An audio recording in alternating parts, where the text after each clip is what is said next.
আমি না সবার কাছে সবসময় শুনেছি যে পিৎজা নাকি ভীষণ খারাপ খেতে।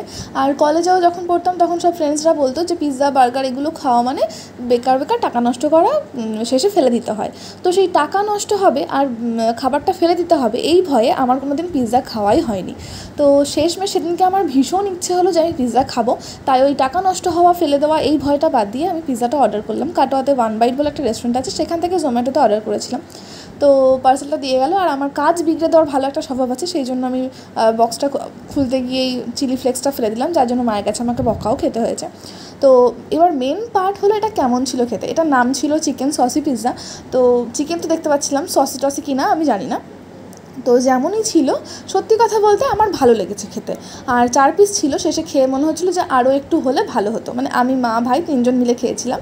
তো সেই জন্য না সবসময় বলে সবাই যে কোনো জিনিসকে ভালো না খারাপ এটা যাচাই করতে গেলে, মানে জানতে গেলে আগে নিজেকে সেটা যাচাই করতে হয়। কারণ ওরা সবাই বলতো সবসময় খারাপ খেতে, সেই জন্য আমি কোনোদিন ট্রাই করিনি। কিন্তু অ্যাটলিস্ট আমি ট্রাই করে দেখলাম যে না, এটা ভালো খেতে। তাই ভালো না খারাপ আগে নিজে ট্রাই করো, তারপরে বোঝো যে কেমন খেতে এটা। তো আমি তো খেয়ে ভীষণ স্যাটিসফাইড ছিলাম। আমার মায়েরও ভালো লেগেছে, ভাইয়েরও ভালো লেগেছে। তো এটাকে খারাপ বলার কোনো রাস্তাই নেই, জায়গা নেই। And thanks for watching, tata.